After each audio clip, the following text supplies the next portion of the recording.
Dames en heren, goedemiddag.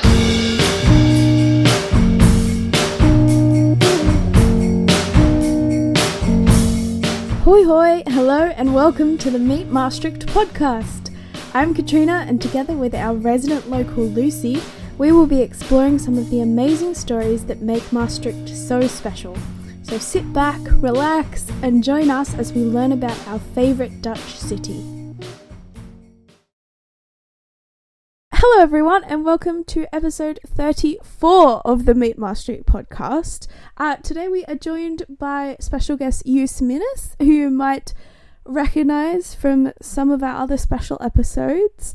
And today we are doing a frequently asked questions about Maastricht episode. So questions that people might ask when they first come here or things they might want to learn more about. I thought it would be nice to start with what is your favourite hidden gem in Maastricht? What is your favourite little thing that you love to show people that you wish more people knew about? That's a very interesting question. He's being polite. Lucy, why don't you go first? Etterbak. Which is English for Maastricht for very nice person. No, it is not, obviously, from the tone of voice to begin with. Oh gosh. Honestly, I see all these images in my mind now, and it's gosh, please. The Celebrutus Chapel would definitely be one. Mm-hmm. And the serenity of the garden around it. The Celebrutus Chapel is a medieval gem that has weathered both ruin and restoration relatively well, and it is accessible to the public again, which I think is of course the main thing. The place has got a lovely atmosphere, and it's hidden. It's definitely hidden. Yes. You have to find out where it is. So that's a place I like a lot. Jus? I'm not quite sure, but I will go either for the cemetery at the Thomaseweg. Mm-hmm. Ah, yes. Which is hardly hidden. Well, it's hardly hidden, but people seldomly go there, especially people from who are not from Maastricht. Yeah. It's a beautiful 19th century cemetery, big cemetery with lots of mausoleums and all of the 19th century, 20th century Maastricht you can still see there. So either that or Pottenberg, the neighborhood of Pottenberg, which is beautiful flats, and it's a total 60s environment, which I think is really cool. So not in the city center, but also I think that there are gems outside of the city center. Yeah. Yeah. I wanted to add mine, which is now gone, which was the Terraja scale model, was a little sparkly gem in the middle of the city, which is now not visible, or they've taken it away. But that was probably my favourite little secret thing that not many people would go to look at. Well, we as Meet Maastricht provide tours to both the cemetery and Pottenberg, and for the Pottenberg one, Jus will be guide when we program it again, I hope. So I hope so. Yes, let's hope. So you can be visiting those places with people who will be able to tell you lots of stories about it, and the Terraja maquette is at least safe. You know, it hasn't been thrown out. It has been taken apart by the people who put it together, not the ones who build it, because that is what Terraja and his fellow brothers did. And we are keeping our fingers crossed it will come back in a place where it will be publicly accessible. But you know, that's doubtful at the moment. But Pottenberg is there for the visiting, and yes, as you said, we are not so very inclined to look beyond the historic center. But there's lots of nice stuff to be explored outside of the historic center. Yes. That's right. Also, the castle of Borghare is very nice. Oh yes. That is very nice. I think I've seen pictures of that one. It's a sort of there's a layman restoration project going on there, which is incredibly impressive. You know, they get the experts in to do the research and to make the recommendations, and then all the heavy lifting is done by regular people. Wow. And, mostly from Borghare, so mostly that's from really nice. Borghare. Yes, exactly. Yeah. I believe it also has been bought by a person from Borghare who didn't want to see it demolished. Yeah, true. Oh, that's wonderful. Yeah. Yes, it really is. I think something that some people are interested in, and one of the questions or one of the topics that was suggested to us was the St. Petersburg fort, which I realise is probably a big topic, but if we could give a little overview of the mountain and the fort, that would be, because that is an example of something that's a little bit out of the centre, that people might not realise is there when they first arrive, but is something that's very cool and people like to visit once they get a little bit more into Maastricht. Yeah, so most of the mountain is gone, of course, because of the NC, but the piece with the fortress on it is still there. Excuse me for a second. The NC being the extractive open pit mine that dug into the mountain to take out the marl, because that can be used to produce cement. Okay. And that cement production has now stopped. But of course, that doesn't bring the mountain back. No. Well, mountain, it's a mountain anyway. Yeah. So, Jus, go on. Sorry, yes. So the fortress was built after the siege of Maastricht in 1673 by Louis XIV and Vauban, his genius, you call it. So the guy who oversees the cannons and such. And Vauban had the idea to put all the cannons on top of the mountain or on top of the hill, so that he could shoot further with the cannons and hit the walls of Maastricht without the people from inside the city be able to shoot back. So that was genius. And then he just let the cannons go for, I believe, for 12 days. And then on the 13th day, Louis XIV sent his elite troops, the musketeers, to the city wall, and there they shot D'Artagnan, the most famous musketeer, of course. And then afterwards, the garrison in the city thought, well, we don't want that to happen ever again. So they put a fortress on top of the hill, so that the enemy could never take the hill again during the siege. Yeah. So that's also why Maastricht was never ever attacked again from the south, because the fortress was there. So from that time on, they had to attack from the north.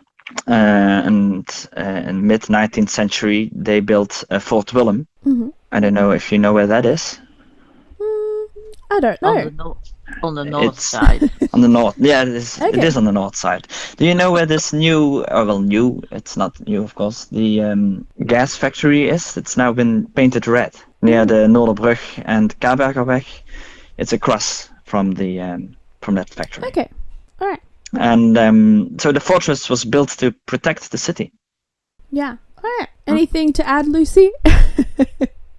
Only hundreds of years of history. Yeah, let's not. Well, the two little tidbits. The fortress has always had a connection with the extensive galleries or mines underground. Of course, the marlstone has been mined for centuries before NC started the open pit. And that has resulted in miles and miles and miles of galleries underground. And you can reach the fort that way, but also you can cross the border to Belgium that way. Yes. So that was a very handy feature to have in some of the big conflicts we've had in the past century and a half ever since Belgium existed, of course. I mean, before that, of course, the border was someplace different. So that's one little thing, and another little thing is that and that's recent history. The fort has not been used as a fortress since the end of the 19th century. Of course, when the fortifications were sort of, lost their status as active military installations.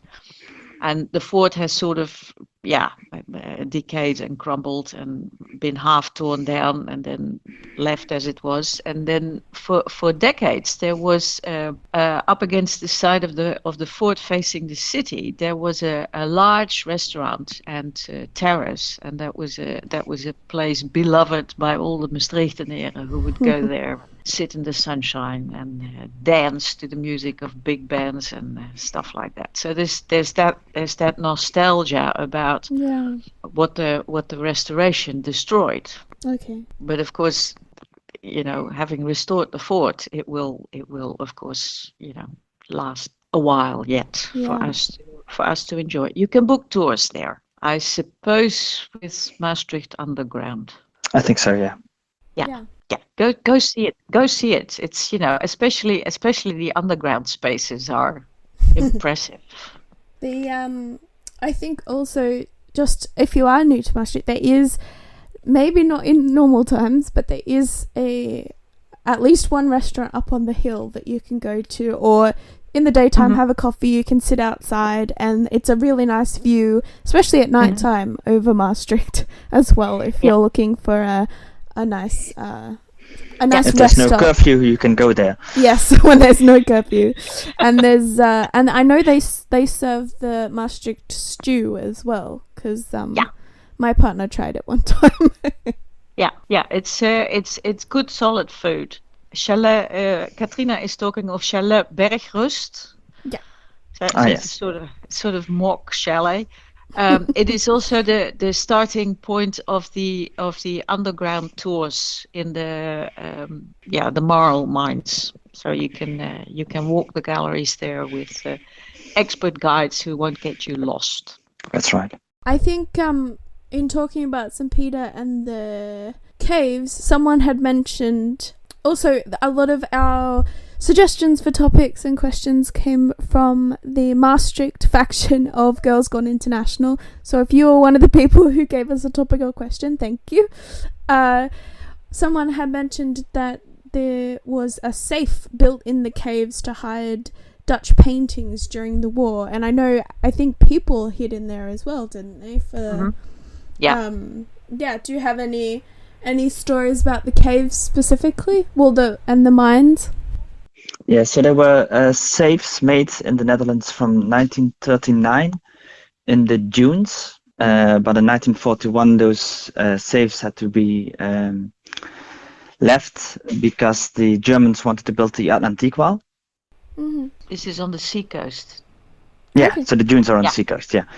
And then they went looking for some other places, and they found the mountain of St. Peter, and they decided to build a safe in there. And then there was lots of propaganda of the Nazis to make sure that everybody knew that the Nazis were hiding the famous Dutch paintings, and Seyss Inquart himself, who was leader of the Netherlands and back then came to oversee the procedure and everything. And it was it was very successful propaganda, because now people think that it was actually the Dutch who hid the paintings in there. Yeah. But there is a safe, and you can visit it also via Maastricht Underground. Mm-hmm. Okay. Yeah. So it was a Nazi safe. It was a Nazi safe, yes. Yes, an important distinction for people. Yeah, people tend to believe that it was a Dutch safe and that the paintings were hid from the Nazis in the mountain, but that's not the case. Oh. Because the Nazis knew about the mountain, and it was mapped, I believe, in 1938 by Van Schaik. Lucy, do you know that? No, but I suppose Van Schaik mapped it. I just don't know when. Yeah, just so the whole mountain was mapped before the Second World War. Mm. Of course, there was no patrolling in the mountain for most of it, but people tend to believe that they have this very romantic idea of the mountain where people are being hit, and there were schuilkelders, what do you call it again? Like bunkers in the mountain. Yeah. But the Germans knew about this, of course. Okay. Yeah. It's interesting, all the same, that they would that the Nazis would protect these art treasures of the Netherlands and not take them to Berlin right away, which is what they did with so many other objects. Yeah. But Yeah, still, but I think the Dutch were, of course, a German people. Yeah, Broedervolk. Yeah. Yeah, they were considered family, so they Yeah. didn't. So they were allowed to have their own art. Yeah. Okay. And to give you an idea of what was brought here, and if I remember correctly, on board of river barges was, among other things, the Night Watch by Rembrandt. Yes. Yeah. Yeah. So the kind of stuff that is central to the cultural heritage of the Low Countries. That's the sort of stuff that was put in a safe space here. Yeah. And what happened to them after occupation and after they were hidden? Were they redistributed, or the paintings that were in the caves? Yeah, they went back to the museums they were in. I believe they were in Maastricht for about a year and a half. Mm-hmm. So from 1941 to 1943, and then they were moved back to they moved them around a lot. All these paintings. Oh. It's very interesting because it's also Nazi propaganda. Mm. So it's really as a look how careful we are with your paintings. They really mean a lot to us. Yeah. Yeah. Look at us. Looking after the paintings really well. Yeah. We are the good guys. We are protecting your paintings. Yeah. We are shooting your people, but protecting your paintings. Exactly. Yeah. We flattened Rotterdam, but never mind. Yeah. Oh God. Mm. It didn't work anyway. That kind of propaganda.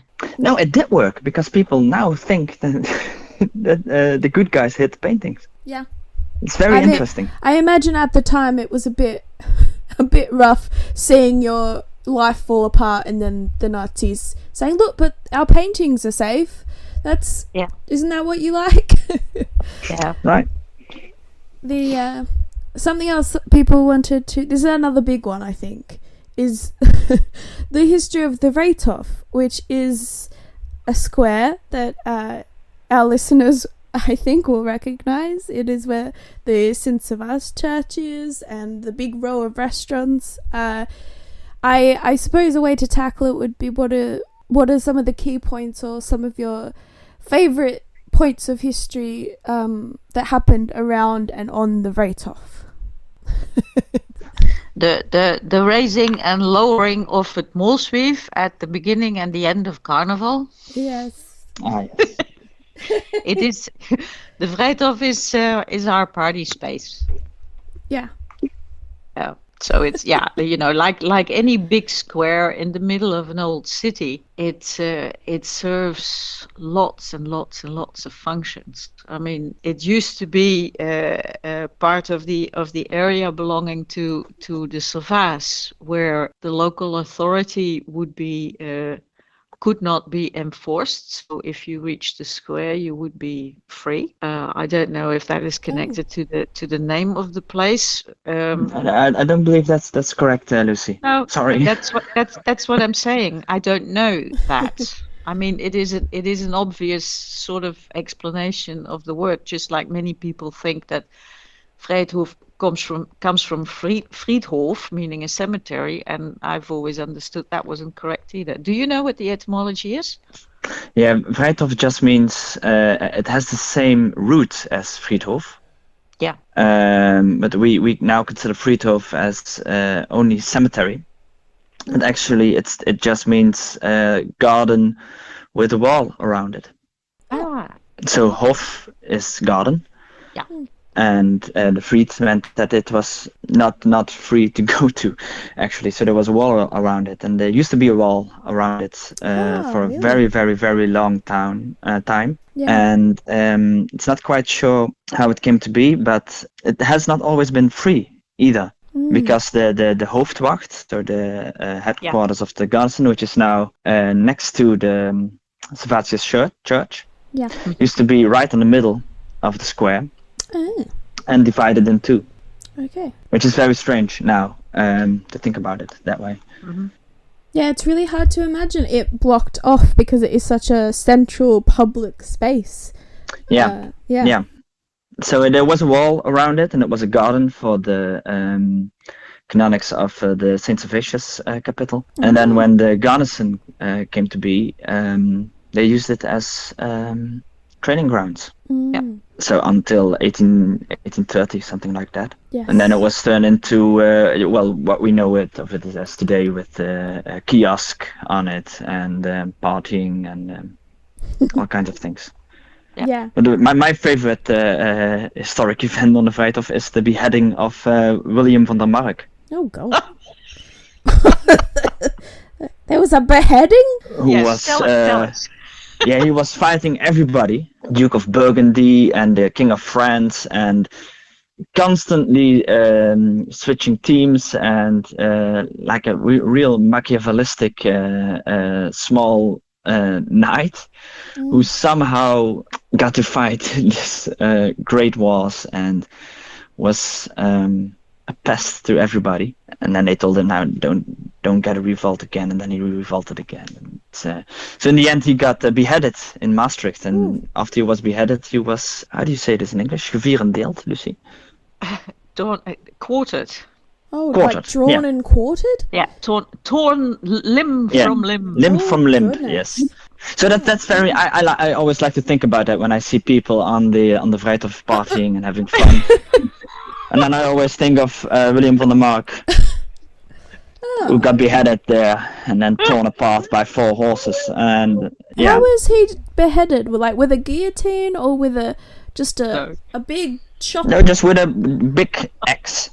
Oh, okay. Because Yeah. often the expression in English is hung, drawn, and quartered, but he wasn't hung. He was just decapitated and then Yeah. and then drawn and then- quartered. Yeah, And then yeah, quartered. Yeah. Yes. Goodness gracious. yeah. He was a very, very, very awful person. Yeah. So he had it coming, you know. Yeah. Come on. Did he? Yes, he did. Was He killed the Bishop of Liège during Mass. Oh, during mass. Isn't he the one that had the nickname the Wild Boar of the Ardennes? Yes, the boar of the Ardennes. Yeah. He really had it coming. Okay. Okay. I think there's lots of pictures for me for the Vrijthof. There's lots of in my wanderings through the archives online. Obviously, I've seen pictures of illustrated big parades where you can see all the little factions for Sint-Servaas, and I know we've talked about with the Vogelstrauss have the big parties to raise money for different things as well. So I think I'm glad that it is mostly now remembered for nice parties and public things rather than beheadings. But Beheadings can be very good stories, you know. yes, I think also they were considered entertainment yes, for a that's long true. time. I think most people were very glad that William was dead, and they can wanted to see it imagine with that. their own eyes. Yeah, but everywhere executions in centuries past would draw large crowds. Yeah, and I mean, I guess that fits in with the rest of the celebrations. It's just a different kind. I know, Lisa, you mentioned the Molswif, and one of my questions was, why is Carnival such a huge thing in Maastricht compared with the rest of the Netherlands or the rest of the surrounding areas? Well, I think The rest of the surrounding areas, I don't think that's... yeah, No? No, I mean, Carnival is huge in Yeah. everywhere. Cologne, for instance. Yeah. Oh, And right. in in Aken. Aalst and in Aken, and so it's really a southern Netherlands, Belgian, and German thing, Okay. and Venice, of course. Venice, yeah, it goes south into other parts of Europe to a large extent as well. Well, it's connected, of course, to the Catholic ordering of the year. Yes. And once the Reformation took hold, they considered Carnival part of the frilly Catholic stuff that needed to be done away with. At the same time, the Catholic Church has always tried to kill Carnival. I mean, they even my parents' generation, so the people who are now in their 70s and 80s, they were if they were forced by their parents to to attend church, they would be forced during Carnival to be in church. And pray for the release of the souls in purgatory, and that was a particular ritual where you would pray a certain amount of prayers and then walk out out of the church and then walk back in and repeat the procedure. Perschunkelen. Yeah. Not quite as fun as dancing in the streets. No, not at all. But it was, of course, the authorities have always seen that as sort of insurrectionist as well, and at the very best irreverent, because of course during Carnival you can take the piss out of anybody and anything, and of course authorities don't like to be laughed at. No. And of course it was considered lewd and uncivilized, and there was too much drinking and other licentious Typical behavior. Catholic decadence. Yes, of course, which we love. So yeah. So But people should check out Carnival in, for instance, in Cologne. Yeah. Okay. Yeah, and there's so all around here. I mean, there might be this perception that it is just Maastricht, but that is I think fed into largely by the fact that the people who celebrate Carnival in Maastricht will not leave Maastricht. Yeah. But they are celebrating Carnival everywhere around us. Yes. Yeah. And each not as much in the north of the Netherlands, though. No. Those are Protestants. Exactly. That is forever the cultural divide in this country. There's the Catholic South, Catholic between brackets, but it's a different culture, and the Protestant North, and then Protestant between brackets, but it's a different culture. And of course, they used to celebrate Carnival everywhere before the Reformation. Yeah. Okay. Since you mentioned the Mosweef, do you want to explain what she is? Oh yes, I just mentioned her. On the market square, the other big open space in the old city, there's a stone statue of the Mosweef, and Mosweef means vegetable woman. So it is dedicated to the farm women who would on their small plots of land grow basically all the vegetables that the city needed, and who would walk into the city with their baskets on market days and stand on the market and sell their stuff. There are Facebook pages entirely dedicated to old pictures of Maastricht. Search under Foto's, meaning AW, and then Foto's is FOTO''S. Van Maastricht of Maastricht, and there will regularly be pictures of these women and their baskets and their vegetables. So, of course, legendary figure in the city, and that's why this stone statue was dedicated to her. Okay, she's there all year round, part of all sorts of carnival ceremonies as well that we won't go into now. And then there is a gigantic version of her, of wicker and... is it paper mache or... That's the word. We call it the same. It's like papier mache, right? Yeah, it's just a French term. Yeah. And meters and meters and meters of fabric, and so it's this enormous doll, this effigy of the market woman. And Carnival is officially opened by shooting a tiny cannon and by raising this enormous woman on her, like a flag, on her pole on the Vrijthof. And that is how Carnival is opened this Sunday, I think 11 minutes after 11, or something related to 11 on the clock. And the end of Carnival is the lowering of the Maastricht at midnight on Tuesday. And then the Vrijthof is filled from wall to wall with people who are making as much noise as they can and hugging each other and crying and promising they'll be there next year. Prince will come onto the Vrijthof and not lose his head, fortunately, but lose his cap and his scepter and all the other, symbols of his authority, because he will be carted out of the city, dethroned, along with the Maastricht on a big truck of the municipality. So there's 30,000 people standing on a square in the middle of the town yelling towards a big papier-mâché statue, which is amazing. Well, the rites of spring use. Come on, people have always done this. Yeah, but it's usually not very springy. It's usually very cold.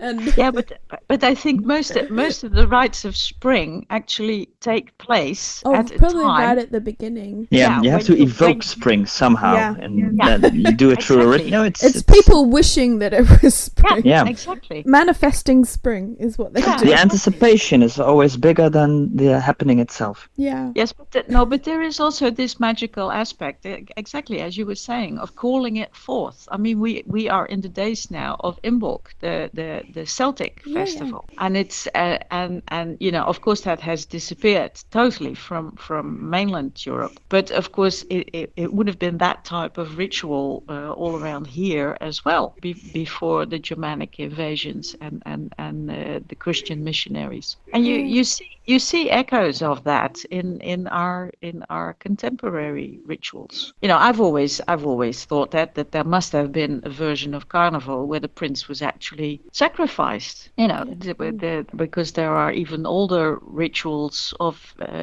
making offerings to the Earth Mother that might have entailed human sacrifice as well. But this is all lost. Yeah, but Lucy, I don't think there were any sacrifices from the Bronze Age on human sacrifices in Europe. That's really something American to do, actually, like Aztecs. But the only records I know of human sacrifices are from Crete, when there was a climate change and nothing grew anymore on Crete, which is very, very, very long time ago. So I don't think that Prince Carnival was sacrificed ever, because his figure only came from like 16th, 17th century onward. No, I was not saying Prince Carnival ever got sacrificed. I said it reminded me, the prince being dethroned like that. But of course, it fits. Prince Carnival fits perfectly in the narrative of you do away with regular authority for 3 days and you have a substitute authority by the fool. The prince as the fool. But I made a connection with much, much, much older civilizations, and yes, that would be Stone Age. That it reminds me of, people marking the seasons. That is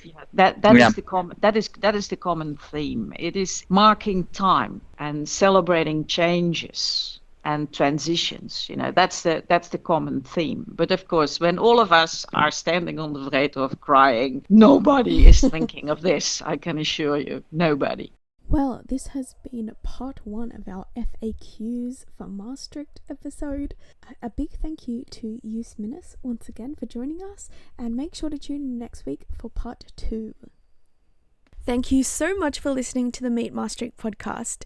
To keep up to date with all our content and events, make sure to follow us on social media. You can find us on Instagram at Meet Maastricht and on Facebook at Come Meet Maastricht. If you love our podcast and would like to see some amazing archival images as you listen, don't forget to subscribe to the Meet Maastricht YouTube channel. If you love what we do and would like to support the Meet Maastricht team, you can also donate through PayPal via our website meetmaastricht.eu. Meet Maastricht is definitely a labour of love, and all of the revenue we make through our tours and events currently goes towards administration costs. With your help, we would love to be able to give back a little something to the team so we can all keep bringing you our favourite stories and showing you our favourite places in Maastricht. Thanks again, and tune in next time to learn more about our beautiful city.